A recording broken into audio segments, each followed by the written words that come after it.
What is good, guys? It's Rey-Jay back with another video. And this one, I want to talk about what's going on with the overall market very briefly and talk about SPY and a couple of tickers. Before I say anything, though, let me just mention a couple of things. I am firstly not a financial planner, so take none of this as financial advice. And then don't forget about the Webull link. The offer ends very soon. Deposit any amount of money and you're guaranteed up to 12 free stocks. Offer ends in just 2 weeks. Check it out before they run out. Anyways, let's talk about SPY, what's going on with it. So looking at SPY right now, this thing's holding up quite nicely so far. We started off getting a little pop in the morning, which is what we were expecting, came down, and we saw this liquidity grab right over here in this demand zone. And now this thing is trying to push up, testing resistance around 452. But the thing about this level is that when you zoom out, if you look at like the 30 minutes time frame, for example, you will notice that right over here, we had this previous support, which is now becoming resistance. So just right about here. Right here, this is the next resistance level very close to this 452 zone, and this is now acting as the resistance that's slowing SPY down. Now, if we were to break it, here's some important levels because we're actually holding up very, very nicely. This inverse head and shoulder structure is still, it still has lots of merit. It still is trying to play out. And now I'm going to go back to the 5-minute time frame. I just wanted to mention that 452 is currently our major resistance that is slowing the market down. We are developing a bullish triangle, so there's a chance that this bullish wedge could end up playing out. But I just want to mention we need to get above this 452 area. If we were to break this, you're going to be watching this thing fly up to about this 452 point. I would say close to like 452.8, a little bit higher than this resistance because that's where our 200 EMA happened to be. Right about here, so a little bit above that. Actually, it's like 452.7, so very close to that area is what I'd be watching, so somewhere around there.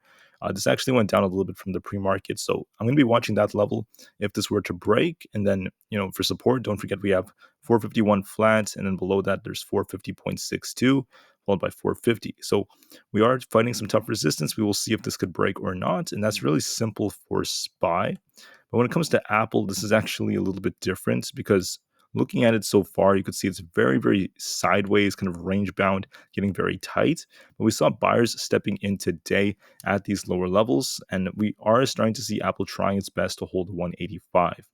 Now, buyers are stepping in because they want to catch that dividend on the stock, and we are continuing to see pretty decent amounts of them. I do believe it's going to maintain levels like this throughout the majority of the day. And whether or not this breaks out, I don't really think it's going to break out. I think it's just going to be stuck for the majority of the day. If 185 breaks, you're going to be watching around 184.4. If that breaks, there's 183.25. For resistance, if it manages to hold above 185, you're going to be watching this thing try to fight for like 185.6 around that area. And above that, we have around 186.5, very close to that. Once again, very, very tight on Aapl, unfortunately, but it is trying to hold 185 quite nicely. Let's hope it continues to hold. For the triple Q, we're going to want to see this thing try to hold these levels. It is, once again, getting very close to the high of the day at 377.5, coming just short of it during this pump right here. It still is looking more bullish than bearish, trying to hold up, but you're going to be watching it during this drop as Apple's starting to cool off just a tiny bit. Could this thing hold at these levels? Now, 376.4 is going to be one support. Then we have 375.5 below that. It's likely going to try to hold those levels and continue to trade around this range. But one key resistance to watch for is going to be the 30 minutes 200 EMA at 377.8. If that breaks, if 378 does break, we could try to get closer to 380, but it is lacking some volume, so it's going to become a little bit more difficult for it to do so. And I think the odds favor this being a little bit more range bound and maybe making an attempt to break, but we'll see on that. It really depends on volume and if we could get more buyers than what we're seeing for now. And then there's Tesla, still holding up decently. It got a nice pop in the morning as we predicted, but it ended up coming down a little bit lower than expected. It had some negative news that came out today, unfortunately.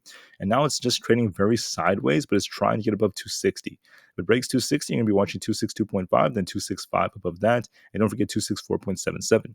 If it fails to do so, there's going to be 258 as support, then 256.5. Right now, it's kind of in the middle. We're going to be watching to see if 260 could break. For now, it's just kind of stuck, so we'll see if Tesla could do so. But overall, it's holding up quite decently. Then there's Nvidia. I mean, it's still holding up nicely. Got a nice pop to about 456. Came down to about 443, so just below 444, which is the level we talked about. Then it is now trying to push up once again, testing our 200 around 453. So it's getting very close to that. We're going to be watching this resistance. If that breaks, watch for a retest of 456 to potentially even higher levels like 458 to 460. But for now, watch the 200. Nvidia is still trying to hold up. It's actually outperforming some sectors out there. It's looking quite decent. And besides that, I mean, Amazon is still holding up very nicely. It's helping the market hold up. It's up almost 11%, holding above 143. It was been holding above actually like 142.5 for the majority of the day, looking quite nice. So watch these levels carefully. I want to keep this video very, very short and simple, and I just want the best for everyone, all right? Thank you for listening. Have a good one, everyone. Market to the moon, and peace out.